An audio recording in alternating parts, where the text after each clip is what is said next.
जय माता की। आज हम करेंगे हरतालिका तीज की कथा, व्रत और इसको करने की विधि। उससे पहले आप हमारे चैनल पर अभी नए जुड़े हैं तो कृपा करके हमारे चैनल को सब्सक्राइब कर लीजिए ताकि आने वाली नई वीडियो आप तक आसानी से पहुंच सके। तो चलिए शुरू करते हैं आज की कहानी। हरतालिका तीज। हरतालिका तीज भादो पद की शुक्ल पक्ष की तृतीया तिथि को यह व्रत किया जाता है। सुहाग चाहने वाली स्त्रियों को इस दिन भगवान शंकर और माता पार्वती सहित बालों की मूर्ति बनाकर पूजा करनी चाहिए तथा सुंदर वस्त्रों और कदली स्तंभों से यानी केले के जो पत्ते होते हैं उनको खड़ा करके स्तंभ बना करके घर को सजाकर नाना प्रकार के मंगल गीतों से रात्रि का जागरण करना चाहिए। इस व्रत को करने वाली स्त्रियां पार्वती के समान सुखपूर्वक पति रमण करके शिवलोक को जाती हैं। अब हम करेंगे हरतालिका व्रत की कथा। शंकर जी महाराज ने पार्वती जी को कहा, एक बार भोले बाबा जी ने माता पार्वती जी से कहा कि एक बार तुमने हिमालय पर्वत पर जाकर गंगा किनारे मुझको पति के रूप में पाने के लिए कठिन तपस्या प्रारंभ की थी। उसी घोर तपस्या के समय नारद जी हिमालय के पास गए तथा कहा कि विष्णु भगवान जी आपकी कन्या के साथ विवाह करना चाहते हैं। नारद जी की बनावटी बात को तुम्हारे पिता ने स्वीकार नहीं किया, यानी हिमालय ने नारद मुनि की बनावटी बात को स्वीकार नहीं किया। फिर नारद जी ने विष्णु जी के पास गए। नारद जी महाराज विष्णु जी के पास गए और कहा कि आपका विवाह हिमालय ने पार्वती के साथ करने का निश्चय किया है, आप इसकी स्वीकृति दे। नारद जी के जाने के पश्चात पिता हिमालय ने तुम्हें भगवान श्री विष्णु के साथ निश्चित किया गया विवाह संबंध बतलाया। यह बात सुनकर तुम्हें यानी भगवान जी को, भगवान भोलेनाथ को बहुत अत्यंत दुख हुआ।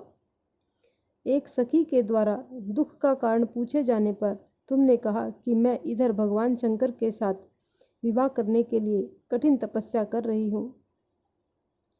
माता पार्वती के ये वचन हैं। माता ने अपनी एक सखी के द्वारा उसका दुख पूछा तो माता ने कहा कि मैं तो इधर भगवान शंकर जी के साथ विवाह करने के लिए इतनी कठिन तपस्या कर रही हूँ और उधर हमारे पूज्य पिताजी विष्णु जी के साथ संबंध करना चाहते हैं। तुम मेरी सहायता करो, अन्यथा मैं अपने प्राणों को त्याग दूंगी। सखी ने धीरज देते हुए कहा, मैं तुम्हें ऐसे वन में ले चलूंगी कि तुम्हारे पिताजी को पता भी नहीं चलेगा। इस प्रकार तुम यानी माता पार्वती, इस प्रकार तुम सखी की सम्मति से घने जंगल में गई। इधर तुम्हारे पिता हिमालय ने घर में इधर उधर खोजने पर जब तुम्हें नहीं पाया तो वे चिंतित हुए, क्योंकि नारद जी ने विष्णु के साथ विवाह करना मान लिया था। वचन भंग की चिंता ने उन्हें मूर्छित कर दिया। वह सभी पर्वत यह तथ्य जानकर तुम्हारी खोज में लग गए। उधर सखी सहित तुम सरिता के किनारे एक गुफा में मेरे नाम की तपस्या करने लगी, यानी माता पार्वती भगवान भोले शंकर की तपस्या करने लगी।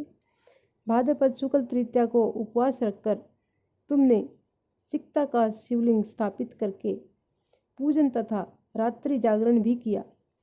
तुम्हारे इस कठिन व्रत और तप के कारण मुझे तुरंत तुम्हारे पूजन स्थल पर आना पड़ा। तुम्हारी मांग तथा इच्छानुसार तुमको अपनी अर्धांगिनी के रूप में स्वीकार करना पड़ा। तत्पश्चात मैं तुरंत कैलाश पर्वत पर चला गया। प्रातः वेला में जब तुम पूजन सामग्री नदी में छोड़ रही थी, तभी उसी समय हिमालय राज उस स्थान पर पहुंच गए। वे तुम दोनों को देखकर पूछने लगे, बेटी तुम यहाँ कैसे आ गई?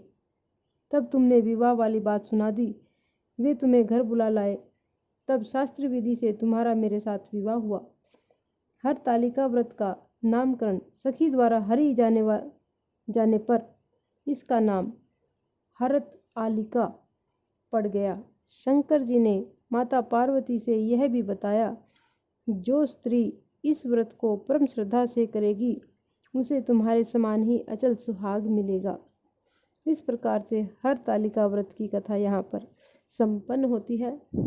अगर आपको हमारी ये कथा पसंद आए तो कृपा करके चैनल को लाइक कीजिए और सब्सक्राइब कीजिए। धन्यवाद।